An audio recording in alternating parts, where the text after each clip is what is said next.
நல்ல வேலை அவங்க அம்மா இல்லை, இப்போ நடக்கலாம். மொட்டை இங்கே பாரு மொட்டை கொஞ்சம். என்ன மரியாதையில் பேசுகிற? அம்மாவை காணுமோ?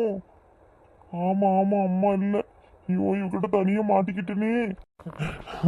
சொல்லு தீபா, எதுக்குமா கூப்பிட்ட? என்ன மொட்டை ஓவர வலியுற? அப்படிலாம் ஒன்றும் இல்லைம்மா, எதுக்குமா கூப்பிட்ட? போதும் போதும், என்னால் துணி தைச்சு எனக்கு இடுப்பெல்லாம் வலிக்குது.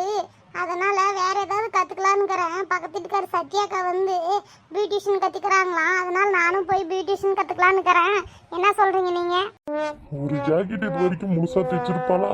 இந்த பக்கம் இருக்கிற அந்த கை வச்சிருவா, அதுக்கப்புறம் ஃபுல் ஹேண்ட் வை, நான் ஆஃப் ஹேண்ட் வைப்பா, கழுத்து கீழே வை, நான் மேலே வைப்பா. இவகிட்ட துணி கொடுத்து தைச்சின்னு போகிறவங்களே பெரிய பாவம். இப்போ இதெல்லாம் முடிஞ்சிச்சு, அடுத்து முகரையே கெடுக்கிறதுக்கு ரெடி ஆகிட்டாலே. என்ன அந்த பக்கம் என்னமோ முனவறீங்க? வேற என்ன பேசுதுன்னு எனக்கிட்ட பேச மாட்டேன். என்னடி மான மிரட்டிட்டு இருக்கிற? கொஞ்சம் அந்த பக்கம் அப்படி இப்படின்னு போறதுக்கு இல்லையே, உடனே மான மிரட்டுறதுக்கு ஆரம்பிச்சிடறேன். அத்தை அதெல்லாம் ஒன்றும் இல்லைங்க அத்தை.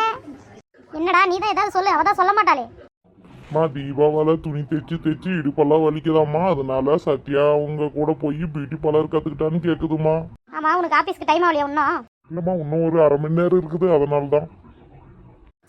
ஒரு புடவைக்கு ஃபர்ஸ்ட் ஓரம் அடிக்க தெரியுமாடி உனக்கு? இதை தைச்சு கிழிக்கிறதுக்கு உனக்கு துப்பு இல்லை. அடுத்த வேலைக்கு போகிறதுக்கு நீ ரெடி ஆகிட்டியா? ஃபர்ஸ்ட் இருக்கிற வேலையை ஃபர்ஸ்ட் முழுசாக செஞ்சு முடி, அதுக்கப்புறம் அடுத்த வேலைக்கு போவியான். அடுத்த வீட்டுங்களை சண்டை வைக்கிறது இதெல்லாம் முடிஞ்சாச்சு. மேடம் இப்போ பவுடர் அடிக்கிறதுக்கு போறீங்களா? பவுடரு ஐயோ சிரிக்கிறது பார்த்துட்டாலே, ஐயோ முறைக்கிறாளே. இருடி மாப்பிள்ள, உண்மை எங்கேயாவது நவரட்டும்.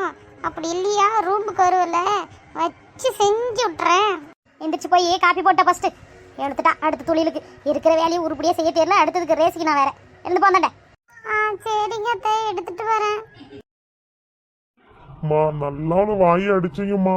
நீங்க மட்டும் இல்லைன்னா வச்சுக்கோங்களேன், என்னை ஏதாவது சொல்லி சமாளிச்சுட்டு கிளம்பிட்டுப்பாமா. உனக்குலாம் வெக்கமா இல்லை? அவ்வளவு நடக்கிறதுக்கு துப்புல இதுல வேற என்ன வேற சப்போர்ட் வேற கூப்பிட்றேன். போ ஆஃபீஸ்க்கு டைம் ஆயிடுச்சு.